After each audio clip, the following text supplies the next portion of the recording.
Well, the country continues to mourn the death of a political giant. Tonight, Clint Watson has more of those tributes to the Honorable Dr. Bernard Nottage.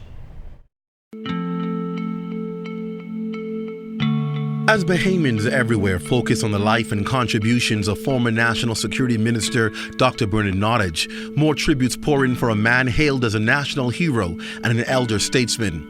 Former Prime Minister and former Free National Movement leader, the Right Honorable Hubert Ingram, remembered Dr. Nottage as a man who came to frontline politics fully formed, a student athlete who had already achieved national recognition. The former Prime Minister pointed out that Dr. Nottage entered the political fray in the 1980s, and his reformist instinct led him into opposition to his political home party when he served as Chief Executive Officer of the Coalition for Democratic Reform before returning to serve in the cabinet of the last two PLP administrations. He also remembers Dr. Nottage as a dedicated parliamentarian who was always well prepared.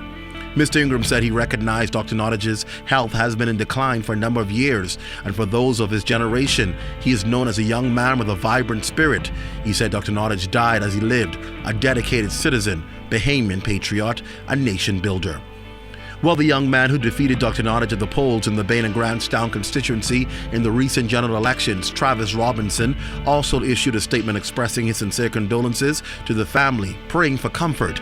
He says the community is deeply saddened by his passing. Robinson says Dr. Nottage's diligent commitment to his country will forever be remembered. Whether it was providing service for Bahamians in the domains of sports, public health, or even politics, Dr. Nottage has undoubtedly left an indelible mark in the archives of Bahamian history. He says the many memories of his decade-long service as a member of parliament for the Bains and Grantstown constituency will surely live on for generations to come.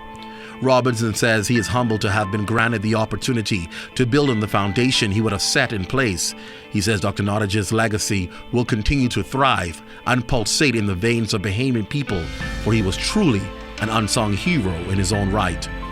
Former Attorney General Alison Maynard Gibson says a friend, BJ, was a loyal friend and colleague and mentor. She says he always made time for people. Her conversations with him led her to recognize that more than anything else, he valued family. Maynard Gibson says he was a family man. He loved his wife, he loved his family, and treasured their rich contribution to every realm of Bahamian life, including the arts, and they in turn loved him deeply.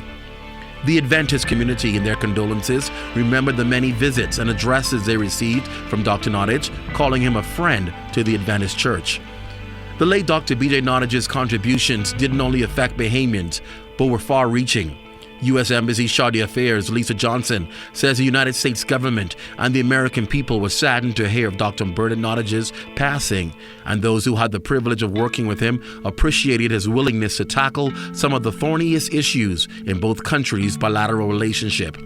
She says Dr. Nottage's unwavering dedication to ending human trafficking led to the Bahamas being upgraded to a Tier 1 country and remaining there for the past 3 years. Under his direction, the U.S. Embassy acknowledged the Bahamas introduced new methods to combat violent crime, helping to make Bahamians safer and more secure. And as the days progress and the tributes fade, Dr. Nottage's legacy is now coming to life. His achievements are painting a new painted portrait with indelible ink, one that will not fade, but in fact are now taking its rightful place in the hearts of Bahamians, many who are learning